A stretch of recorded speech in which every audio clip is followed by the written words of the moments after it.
Julian Croft, a protector forged in the silent crucibles of war and tempered by the cold calculus of global finance, returned to the ancestral home of his youth only to be paralyzed by the sight of his nephew, Leo, in a state of quiet desperation before a locked pantry door. The boy's small hands were pressed flat against the polished oak, a stark contrast to the gleaming, sterile kitchen that his sister's new husband had meticulously designed. Why would a child be caged like an animal from the food in his own mother's house? And who truly deserved to be brought from the shadows into the unforgiving light?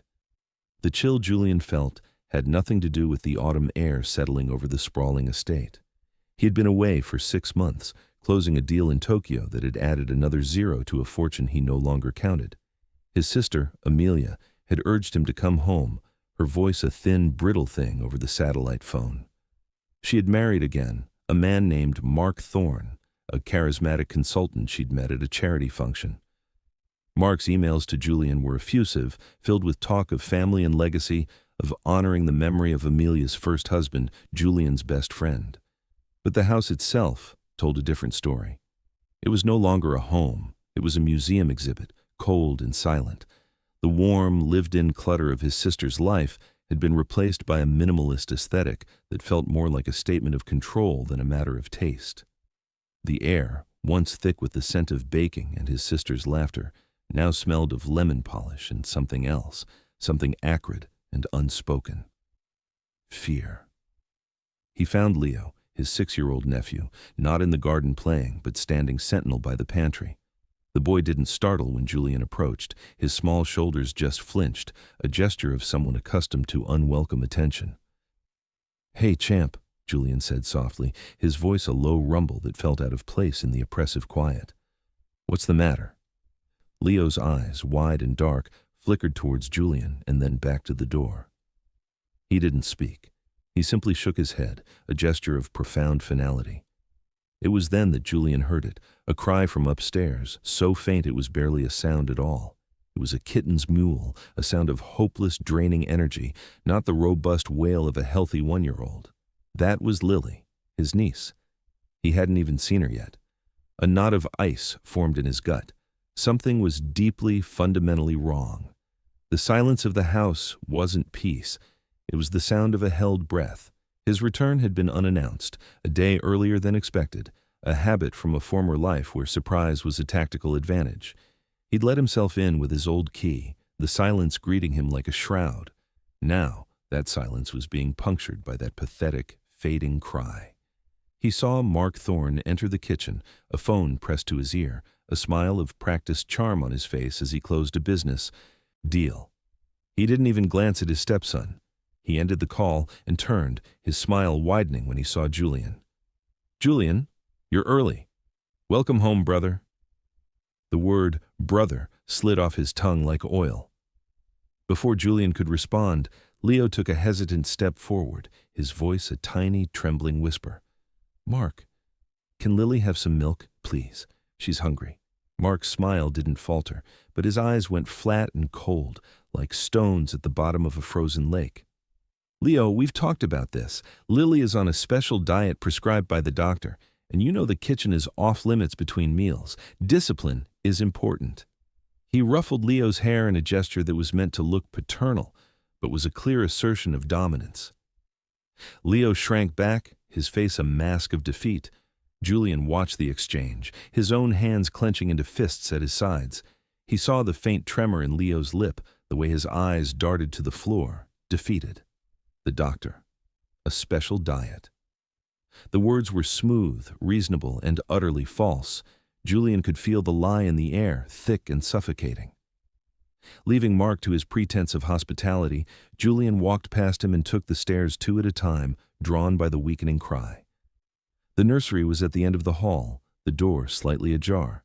The room was immaculate, decorated in soft pastels, a picture of tranquil perfection. But the perfection was a lie. In the center of the room, in a crib that cost more than most people's cars, lay his niece. Lily was a pale, fragile doll. Her skin was translucent, her limbs thin and listless. Her eyes, when they fluttered open to look at him, were dull, lacking the bright spark of infancy. Her diaper was clean, her designer onesie was spotless, but the child herself was fading. She was starving. The realization hit him not as a thought, but as a physical blow, a punch to the gut that stole his breath. He reached into the crib, his large, scarred hand gently stroking her fine hair. Her skin was cool. She didn't respond to his touch, her energy entirely consumed by the effort of breathing. He looked around the pristine room, at the rows of untouched toys, the perfectly folded blankets. It was a stage set for a happy baby, but the lead actress was being systematically erased from the script. Why? Why would a child be wasting away in a house of immense wealth, and who was the real monster hiding behind a charming smile? In that moment, standing over the silent, suffering child, the soldier Julian had tried to bury clawed its way back to the surface. He made a quiet, unbreakable vow. He would burn this world to the ground to save these children. Downstairs, Amelia entered the kitchen, her movements tense and bird-like. She hugged Julian, but it was a brittle, fragile embrace. "Julian, you're here. Mark just told me. Why didn't you call?" Her eyes avoided his, darting around the room as if searching for a script. Mark stood beside her, his arm possessively around her shoulders. "We were just discussing Lily," Julian said, his voice level, betraying none of the cold fury raging within him. "She seems unwell." Mark's charming mask snapped back into place. "Ah, yes. Poor thing has had a terrible bout of colic and some food sensitivities. The specialist has her on a very strict low-allergen formula. It's been a nightmare, but we're managing. Leo tends to be a bit of a drama queen about it, thinks she's not getting enough." He chuckled, a sound utterly devoid of humor. Amelia nodded in frantic agreement. "Yes, that's right. The doctor, he said it's very important to stick to the plan. She's just a fussy baby." She wouldn't meet his gaze. Julian saw the truth in the faint bruises of exhaustion under her eyes, in the way she flinched almost imperceptibly when Mark's hand tightened on her shoulder. She was a hostage, reciting a story she'd been forced to learn. He didn't press further, not yet.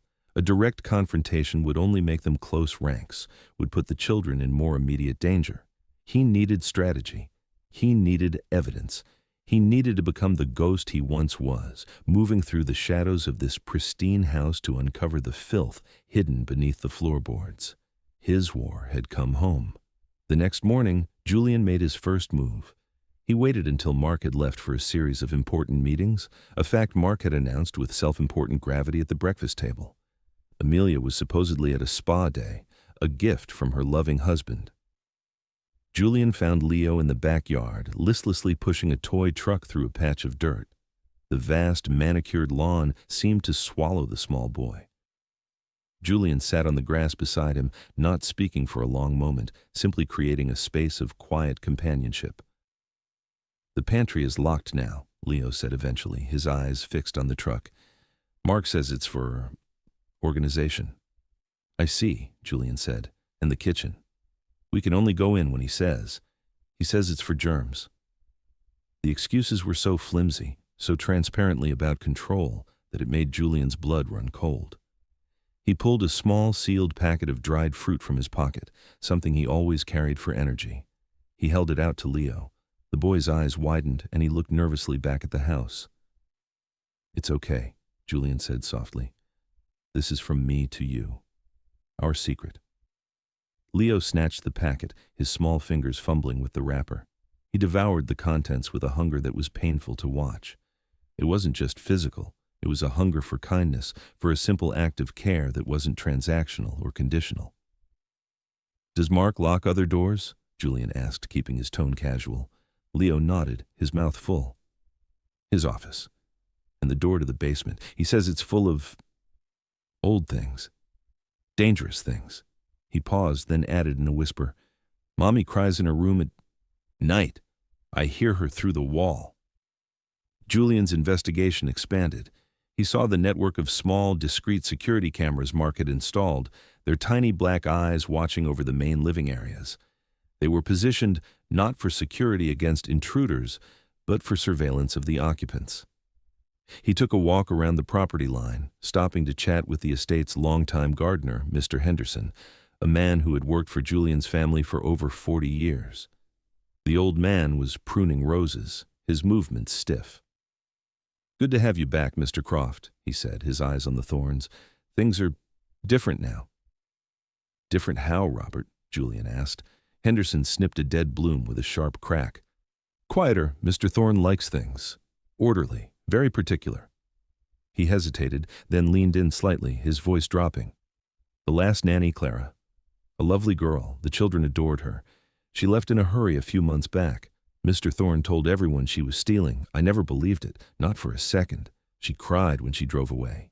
He refused to say more, his fear a palpable thing. A nanny fired for stealing. It was a classic, convenient accusation used to discredit someone who might have seen too much. Clara was his next target. Finding her would require more than a casual conversation. It would require the full weight of his resources. That night, from the guest wing of the house, Julian Croft, the billionaire, disappeared. In his place was Julian Croft, the operative. He opened a sleek, hardened laptop and began to move through the digital world with the same silent efficiency he moved through the physical one. He accessed private employment databases, cross-referenced financial records, and within an hour, he had Clara's new address and phone number. He also had a blueprint of his own family home, showing every wire, every pipe, every hidden space. His gaze lingered on the study, Mark's private sanctuary, the place where dangerous things were kept. The next day, Julian drove to a modest apartment complex an hour away. Clara, the former nanny, opened the door a crack, her face pale with fear when she saw him. She tried to close it, but Julian's hand was there, not forceful, but firm and unmovable. "My name is Julian Croft," he said calmly. "I'm Leo and Lily's uncle. I'm not here to cause trouble. I'm here to help them." Her resolve crumbled, and she let him in, bursting into tears. Her small apartment was cluttered, but clean. She told him everything. Mark's control was absolute. He had installed an app on her phone to track her movements. He measured out the baby's formula himself each morning, often providing less than the recommended amount, claiming it was for her digestion. He timed Leo's meals with a stopwatch. He kept a book, she sobbed, twisting a tissue in her hands, a little black ledger. He wrote down every single thing the children ate, the cost of every diaper, every ounce of milk. He called it household accounting, but it was an obsession. He said my wastefulness was why he had to let me go. But I wasn't stealing. I was trying to sneak Leo extra food. He caught me giving him an apple. Her story painted a chilling picture of psychological torment and systematic deprivation. I knew something was wrong with Lily. She was getting weaker. I tried to talk to Amelia, but she looked right through me. She was terrified of him. Before she left, terrified of being accused, Clara had done one brave thing. Mark had a nanny cam, but she had bought her own, a tiny one hidden in a teddy bear. When he fired her, she couldn't retrieve the camera, but she had managed to swap out the memory card. She hadn't known what to do with it, too afraid to go to the police with no other proof. She handed the tiny SD card to Julian. "He used to talk to himself in the nursery sometimes," she whispered, when he thought no one was listening. That night, Julian waited until the house was deep in slumber. The silence was his ally. He moved through the darkened corridors, a shadow in his own home. Mark's study was locked, as Leo had said, a high-end electronic lock. For a man like Julian, it was a momentary inconvenience. He bypassed the circuit with a small, specialized tool, and the lock clicked open silently. The study was as cold and impersonal as its owner. A massive mahogany desk dominated the room, its surface clear except for a laptop and a single framed photograph of Mark and Amelia on their wedding day. They were smiling, but Amelia's eyes were hollow. Julian's target was the safe, hidden behind a false panel of bookshelves. He didn't need the combination. His hands, sensitive from years of training, worked the dial, feeling the tumblers fall into place. Inside, he found what he was looking for. There was cash, some jewelry, and a small black leather-bound ledger. He opened it. Page after page of meticulous, spidery handwriting detailed a chilling regimen of caloric restriction. Lily, 4 O's formula, 7 a.m., 4 O's 1 p.m., 4 O's 7 p.m. Total daily cost, $2.87. Leo, 1 sliced toast, dry, 1 2 apple. Total daily cost, 1.15. It was a document of pure calculated cruelty, a blueprint for starvation disguised as fiscal responsibility. He photographed every page with his phone. Then, he returned to his room and inserted the memory card Clara had given him into a reader. The files were audio only. He put on a pair of headphones and pressed play. The first thing he heard was the faint sound of Lily whimpering. Then, Mark's voice, a low, venomous hiss. "You see? No one comes when you cry. You have to learn. Crying gets you nothing. Being quiet, being invisible, that is how you survive. Your mother learned that lesson. Your brother is learning it. Now, it's your turn." The recording went on. It was a monologue of pure evil, a litany of psychological torture directed at an infant. It was the voice of a monster, stripped of its charming facade. This was the weapon he needed, not just a smoking gun, but a cannon that would blast Mark's carefully constructed world to pieces. The following day, Julian made a single call. "Evelyn, it's me. I'm coming in. Clear your schedule." Evelyn Reed was more than his lawyer. She was a force of nature, a brilliant legal strategist who had been his confidant for over a decade. He'd met her when she was a JAG prosecutor, and her ferocity in the courtroom was matched only by her loyalty. He laid it all out in her soundproofed office in the city, the photographs of the ledger, the nanny's testimony, and the audio file. He played the recording for her. Evelyn, a woman who had seen the worst of humanity, listened with a face carved from granite. When it was over, she removed the headphones, and her eyes were blazing with a cold fire. "That man is not just a monster, Julian," she said, her voice tight with rage.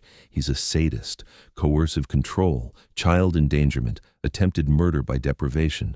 We're going to bury him so deep he'll never see the sun again." Her mind was already working, assembling the pieces for a flawless attack. "A direct police report is risky," she reasoned. "He'll lawyer up, manipulate Amelia, and use his money to tie this up in family court for years while those kids suffer. We can't give him that chance. We need to detonate his life publicly and privately, all at once. We need to leave him with no allies, no credibility, and nowhere to run."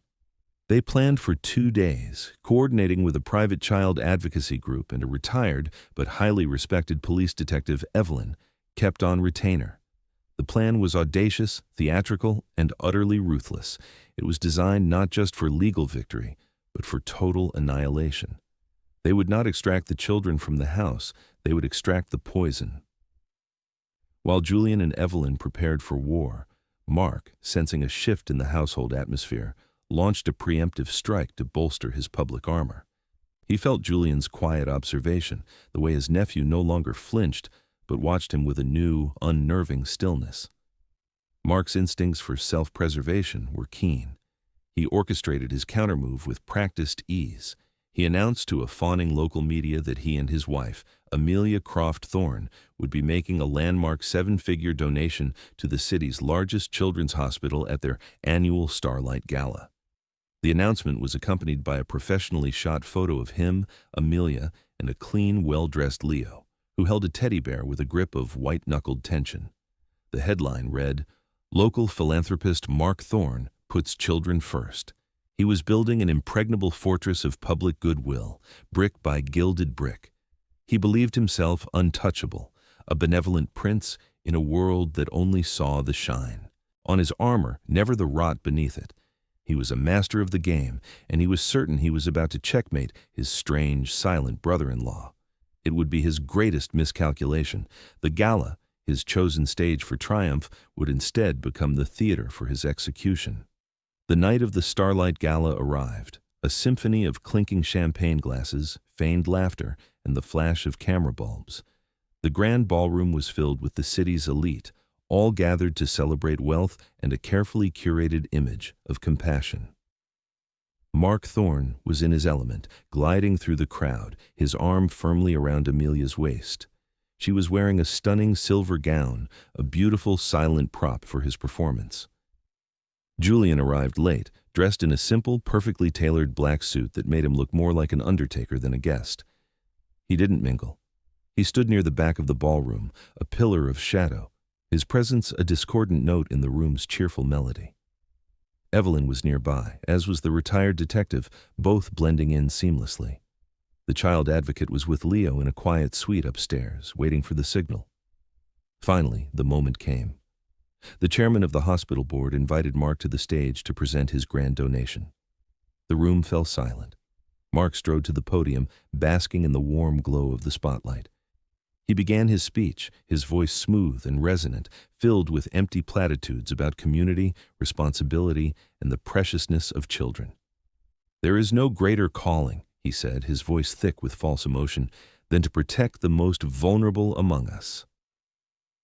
As the first wave of polite applause began, Julian moved. He walked calmly, purposefully, from the back of the room toward the stage. A few people turned to watch, curious about the interruption. Mark's eyes narrowed, a flicker of annoyance crossing his face. "Julian," he said into the microphone, his tone indulgent as if speaking to a child. "A bit late to the party, but we're happy to have you. Did you want to say a few words?" "I do," Julian said, his voice quiet but carrying in the sudden hush. He didn't need the microphone. He stopped at the foot of the stage and looked directly at Mark. "You speak of protecting the vulnerable. I'd like to share an example of your personal commitment to that cause." Before Mark could react, Julian raised his phone.